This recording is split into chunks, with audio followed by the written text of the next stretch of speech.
No, I'm not confused. No, I'm not different. And no, I'm not an anomaly, but rather a struggling identity with a plethora of labels. I'm like a shape who can't fit into a mold because I'm not just one shape. I'm multiple. Like many multi-ethnic people around the world, we don't quite fit. We're never enough of one thing, yet we're always too much of another. Yet society demands that we check a box of a singular identity that doesn't represent who we truly are. As someone who comes from a Mexican mother and a Thai father, I am no stranger to the derogatory terms and tropes attached to it being mixed race. Interracial marriage within the US had been outlawed up until 1967, creating a series of prejudice and discrimination for many mixed Americans. Terms like mutt, miscegenation, and the trope of arguing more of this or that.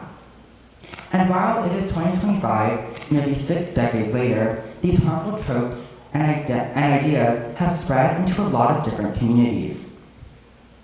For as long as I can remember, many people have never seen me as someone who is of true, authentic Mexican heritage, but rather as someone who is only of Thai heritage. And obviously, I'm not the first person that comes to mind when you think of someone who has Mexican heritage. But to this, I'd say, you've just never met a Mexican who looks like me before. Many Mexican people or Hispanic people often take a lot of cultural pride in where they come from, and as a result, I've often been looked down upon in a lot of mainly Mexican settings for simply not being 100% Mexican. Oftentimes, people would ask me things like, do you have no ofrenda up? Do you celebrate La Semana Santa? Or have you eaten this before? Many people, some even being my closest friends, have often looked down upon me for having not celebrated every single Mexican tradition and for having not eaten every single Mexican dish within existence. This idea that I wasn't going to be Mexican enough was something that impacted me heavily as a child. I distinctly remember an experience in elementary school where one of my Mexican friends had said that their mom makes a specific dish. And I had said, oh, my mom makes that too. And while I don't remember what the dish was exactly, what I do remember is being quizzed on how my mom made it and how it made me feel.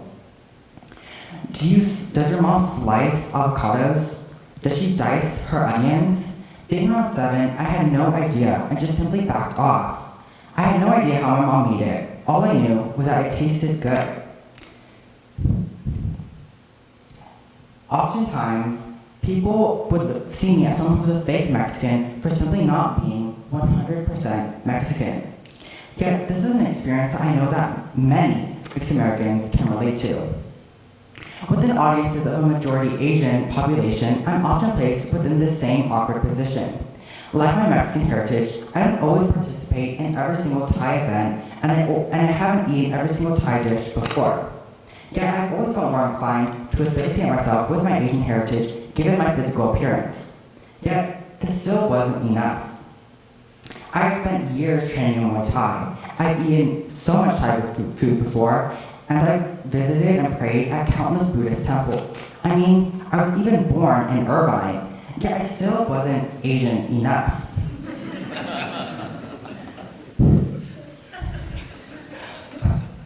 What I eventually realized was that I wasn't going to be enough. Because no matter the clothes I'm wearing, the company I'm keeping, the language I'm speaking, or the people I'm with, I still wasn't Asian enough. But what I realized was that I wasn't going to be enough. But I'm still undeniably both Thai and Mexican. As we progress forward into the future, you'd expect America to become a more inclusive environment for all Americans.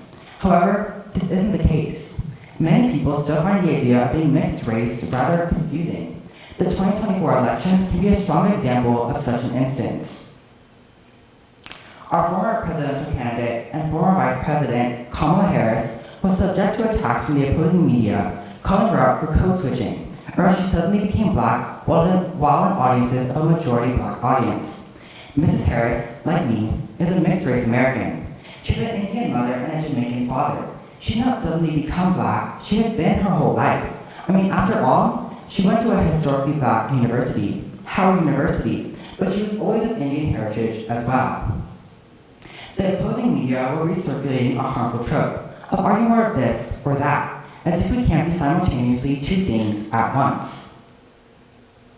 Mixed Americans have simply been existing within the context in which we live and all that came before us.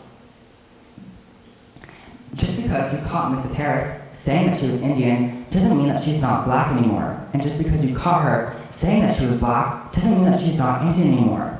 And to me, if you caught me saying that I was Thai, it doesn't mean that I'm not Mexican anymore, and vice versa. Because in the end, I am still Thai and I am still Mexican. I am still undeniably both. I always have been, and I will always be. As a toddler who was learning 3 different languages, Spanish, Thai, and English, it was very difficult. And clearly, English was the language that stuck the most. No matter how hard I tried to perfect or relearn my Spanish or Thai, it wasn't ever going to be perfect. But what I had eventually realized was that I wasn't going to be perfect. I was never going to be seen as Mexican enough for some people, and I was never going to be seen as Thai enough for others. But what I had realized was that what I needed to be was enough for me. I didn't need to live up to some societal standard or norm on how Mexican or how Thai I needed to be. Because in the end, America will only become more mixed. According to the United States Census, in 2010, there was approximately 9 million mixed-race individuals. Yet in 2020, there was approximately 39 million.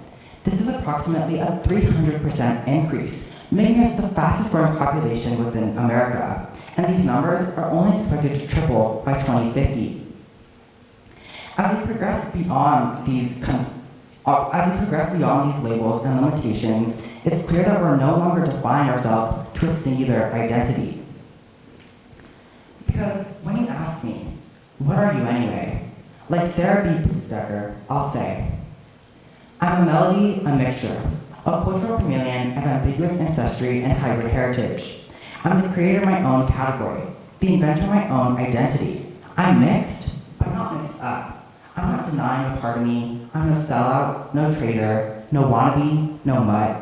I'm no exotic other, and if anything, I'm just another hue of you. I'm not trying to be different or better than anyone else, and if anything, I'm being all of what I've been. Nothing more, nothing else, nothing less. I'm mixed. But what I am is me. Thank you.